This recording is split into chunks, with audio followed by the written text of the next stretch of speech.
Hello, Marcy. I love you. Yes, this is another getting to love myself, learning to love myself. I don't know what part I'm on.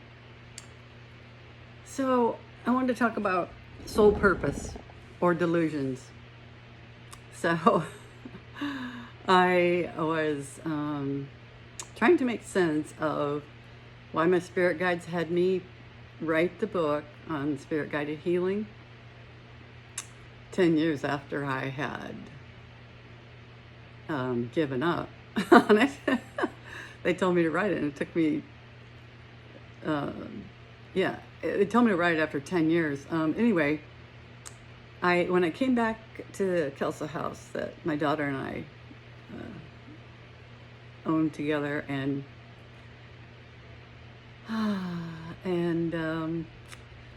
well, we just couldn't work together as far as management styles of our rentals. And when she had to ask me to leave, I had this delusion that somehow I could turn the whole place into a spiritual retreat. It's always been my dream. So when I was left without that home, and I moved to Montgomery because it was a place I could afford with what little money on Social Security.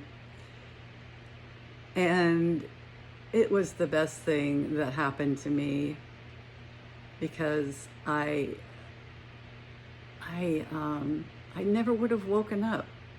I never would have completed, well, you're never really done, but I would have never gotten this far on learning who I truly am and learning to love myself, even with all the messy parts, all the human parts, but knowing that you're a spirit that lives on forever. I do truly believe that. And I know my daughter might not see it the same way I do. I don't know how many beliefs we share in common. I don't think many. But I am just so grateful that I was able to continue this journey of waking up, and currently in my solitude phase. Carl Jung calls it the integration, and learning to be human and spirit, and living in both worlds. How do you live in both worlds? Well, right now I'm in solitude, so it makes it a little easier because I'm only going out for grocery shopping, doctor visits. That's pretty much my existence. A lot of meditation, a lot of reflection, being aware of everything, and having the time to assimilate and to watch the energy patterns that come back up, and sitting with them, just sitting with them. Yes, they call that sitting in the Buddhist community. The Buddhist philosophy has really, it was the tip of the iceberg for me as far as my discovery, learning.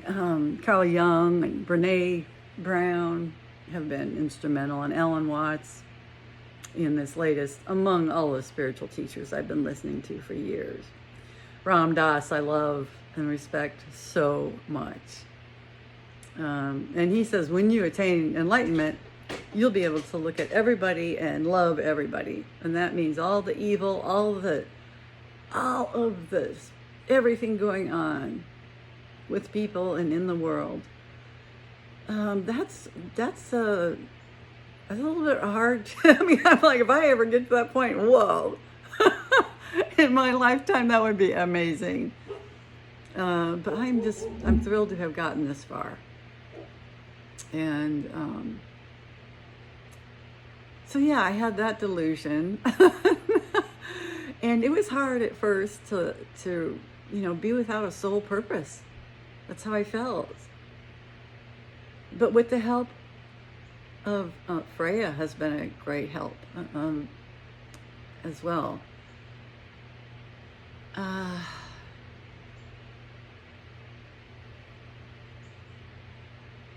but I can sit with the energy, and I can take days now. I had a situation the other day that where my neighbor was in the front yard abusing his wife, hitting her for all the neighbors to see, and everyone just walked in their house, and he's yelling at me, "You mind your own business, you fucking white bitch." And I said, "No, I'm calling the cops right now."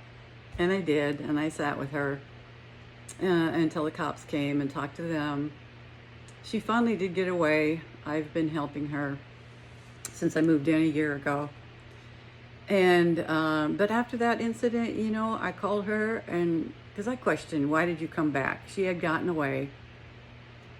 And I told her that if she ever comes back here again, I will not help. If she wants to dig her own grave, then she can do that. And of course, she promised me she would never come back. And I'm hoping I can believe her. It's hard when you see other people struggling so much, especially with things I've already been through. The domestic violence. I've been through a lot of violence, a lot of rapes, a lot of beatings.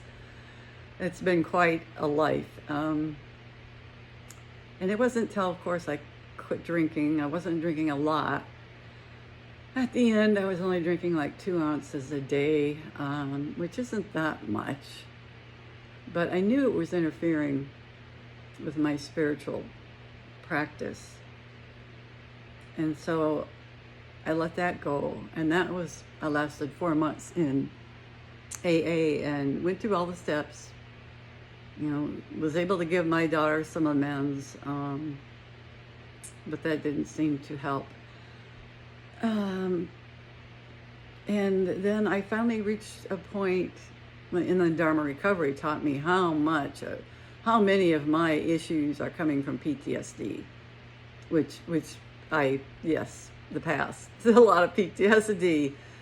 And then of course getting in, you know, you keep repeating the pattern until you learn it, getting in a few more abusive relationships.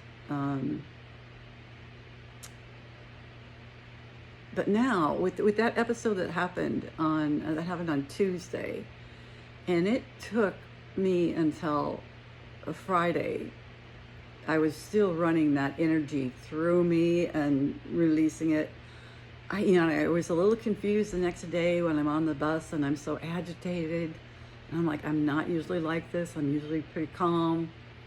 And it took me a while to realize I just that energy, that intensity of the violence, and having this guy and other black men in the neighborhood threatening to kill me for no reason. I mean, you know, but I had to lose my rage with them, and I just confronted both the next door neighbor and the guy that was threatening to kill me.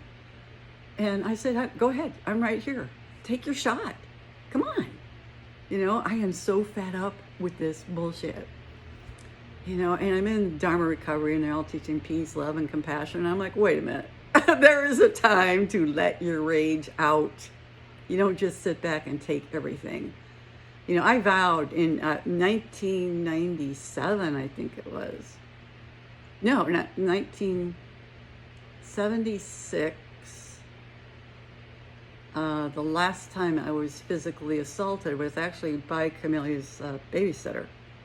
And she's a 1-year-old, so of course they're holding her while the mother is beating me up, and I'm hanging onto the fence, and she's pulling my hair out. And I'm concerned about my daughter. I want my daughter back. She was the babysitter, yeah. And so, and then I had to walk through a Mexican neighborhood where, of course, no one was going to help me either. And after that, I vowed I am not going to lay down anymore for people who come at me. And I just vowed that I might die, but I'm going to take a piece of them with me. I am going to fight. Yeah, they say a PTSD, fight flee, fight, or I don't know. Anyway, I decided I was going to fight.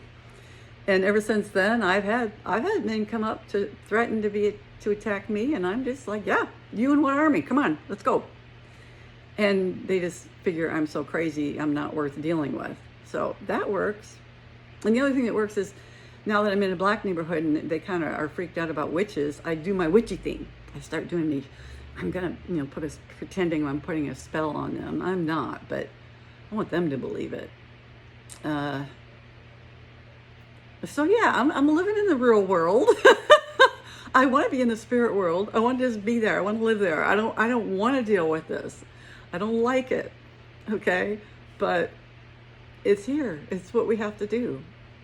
We have to live through our human existence.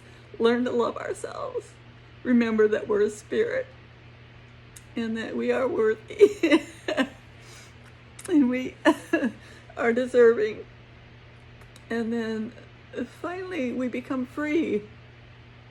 And I'm finally experiencing love for myself and some freedom.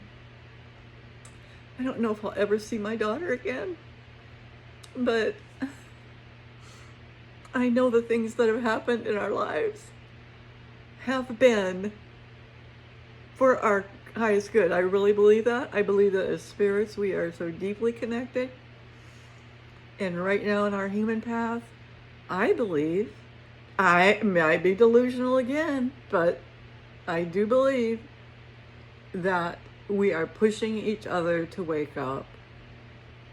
And her having me leave that house, which was a good decision. I was still in my oversharing, all these things I learned from Dharma recovery about PTSD. And yeah, I wasn't good for the renters in the way that she wanted to run the place.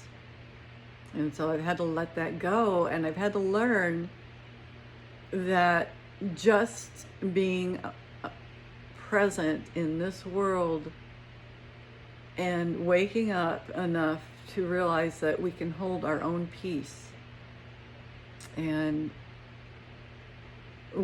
boundaries. I never had boundaries. I didn't understand boundaries. I do now, and I do have plenty of boundaries. And so I won't be treated poorly anymore. I will walk away. I will use silence.